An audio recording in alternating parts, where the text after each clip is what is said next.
Hey everyone, welcome back to my vertical. मेरा नाम है श्वेता और आज हम जानेंगे जूरी ट्रायल क्या होती है, वो किस तरह से इंडिया में आई एंड जूरी ट्रायल को अब क्यों किया। पहले जानते हैं जूरी सिस्टम क्या होता है। जूरी सिस्टम यानी कि बहुत सारे लोग एक साथ मिलकर जो स्पेशलाइज्ड होते हैं लॉ में, वो एक साथ मिलकर डिसीजन लेते हैं या पार्टिसिपेट करते हैं फैक्ट फाइंडिंग में।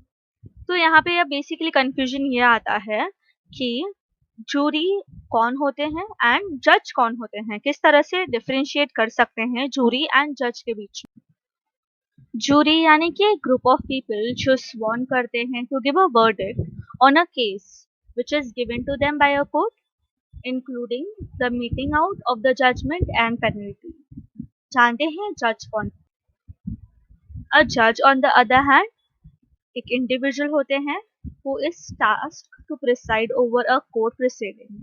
अब वो या तो एक्ट करते हैं ऑन हिज ओन या फिर वो एक्ट करते हैं विद द पैनल ऑफ जजेस एंड इवेंचुअली वो डिसाइड करते हैं जजमेंट एंड वो इंटरप्रिटेट करते हैं लॉज को, प्रोविजंस को, कि किस तरह से हम लॉ एप्लीकेबल कर सकते हैं इन सर्टेन केसेस एंड फिर अपना जजमेंट देते हैं। तो जानते हैं कि जूरी ट्रायल्स इंडिया में कैसे आया था। जूरी ट्रायल्स इंडिया में ब्रिटिश के साथ ही आया था, जिसमें फर्स्ट केस डिसाइड हुआ था बाय इंग्लिश जूरी इन 1665, जब एक Mrs Essentia Davis was charged with the murder of a slave, जो एक इंडियन गर्ल थी। Now, a jury of 6 Englishmen and 6 Portuguese found her guilty, but she was acquitted because of mentality of the crime. तो यहाँ समझ में आता है कि जूरी ट्रायल्स थोड़े बायस थी एंड वो ऑफन रूल करते थे in the favour of British, because British उस टाइम पे इंडिया में रूलिंग था। सो वो बेसिकली बायस थे टूवर्ड्स ब्रिटिश। तो हमने ये तो जान लिया कि जूरी सिस्टम इंडिया में स्टार्ट कब हुआ था। तो जानते हैं जूरी सिस्टम फेमस कब हुआ और उसका अबॉलिशन कब और कैसे हुआ। आप सबने ये केस तो सुना ही होगा, Nanavati versus state of Maharashtra. इस केस में आपने देखा होगा कि मीडिया एंड जनरल पब्लिक ने बहुत ही सपोर्ट दिया था अक्यूज्ड को, क्योंकि उनके हिसाब से जो एक्शन कमिट किया था by the Nanavati was justified. Jury ने भी ये डिसीजन लिया कि कोई ब्रीच ऑफ लॉ नहीं है in his actions and the accused only because of fear external pressure, and that is the reason why the matter was retired in the Bombay High Court by the division bench. अब jury यहाँ पे एक external pressure में आकर and उनके हिसाब से he did not committed the crime, there was no breach of law, therefore jury ने डिसाइड किया था एंड उनको एक्विट कर दिया था।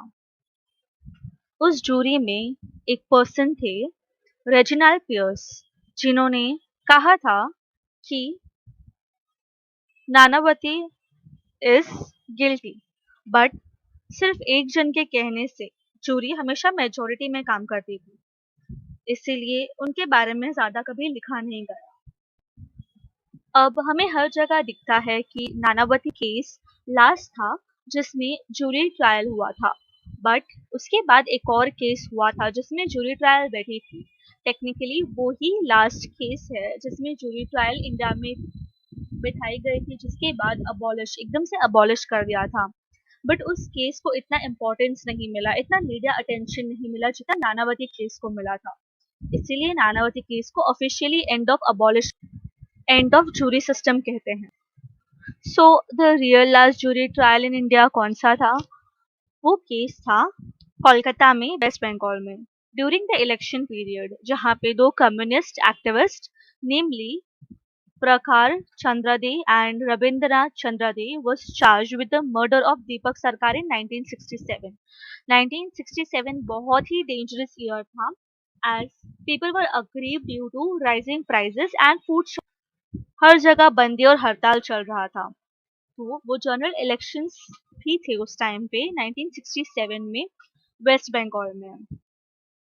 यहाँ पे जब मर्डर ट्रायल हुआ 1973 में, उन दोनों पे 302 एंड 304 सेक्शंस लगाए गए of the Indian penal code. ये टाइम पे स्पेशल जूरी बिठाई गई थी comprising of only highly qualified person, जहाँ पे दोनों डिफेंडेंट्स पे murder, acid attack, aggregating rights and many more charges लगाए गए थे। अब 44 विटनेसेस भी सुने गए थे वो टाइम पे, जिसमें 5 आई विटनेसेस थे, but jury was of the opinion that defendants were not guilty by reaching a unanimous verdict. Respecting the jury, judge complied with the decision of the jury and freed them. तो basically एक reason था कि case ज्यादा लोगों के जानकारी में नहीं आया एंड बहुत ही कम ऐसे सोर्सेज है जिसमें ये केस के बारे में इंफॉर्मेशन दिया हुआ है। Officially, Nanavati case was held 13 years earlier, grabbed all media attention, thereby thereby making people know that the case was the last case to be heard in jury ever.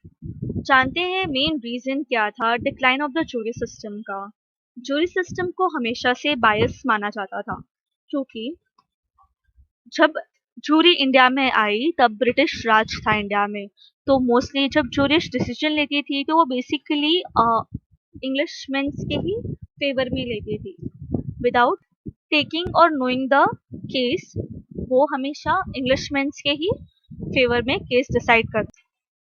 Emotional attachment होते थे।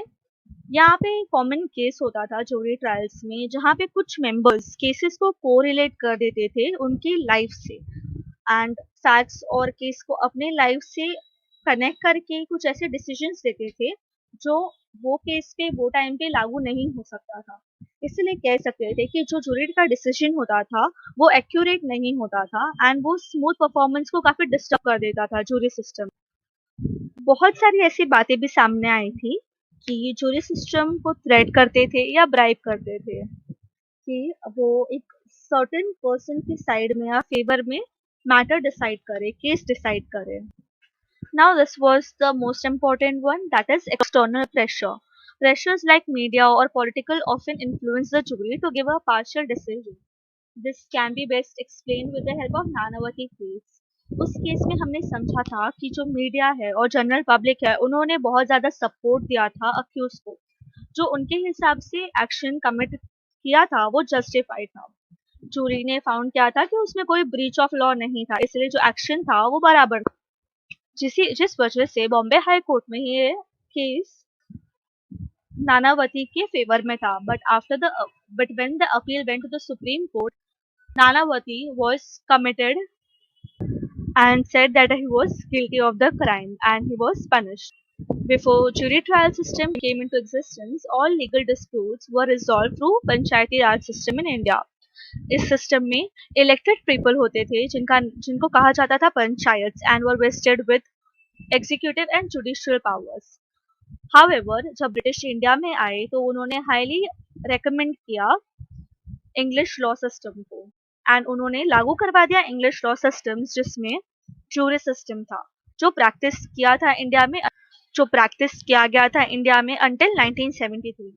The jury system was often biased favor towards the British, thereby depriving the Indians of their rights to their justice. Nanavati case सबसे बड़ा example था और वो officially last jury trial in India था, which was of course after the British left India. Of modern times में jury trials across the world have declined considerably because of more disadvantages that it got than the advantage. The modern legal remedies that have been established also significantly contribute to such a decline of the jury systems. इसीलिए after around 30 years of independence, India was able to successfully replace the jury system with the new Criminal Procedure Code 1973. I hope आपको ये पसंद आया है। अगर आपके पास कोई भी क्वेश्चंस है regarding jury and jury trials in India, आप उसको कमेंट सेक्शन में ज़रूर मेंशन करिएगा। Also please like, share and subscribe करना मत भूलिएगा इस चैनल को, और वहाँ पे एक छोटा सा बेल आइकन है वो भी दबाना मत भूलिए, ताकि जब भी मैं नए वीडियोस डालूँ तो आपको मेरे वीडियोस के नोटिफिकेशंस मिलते रहे। थैंक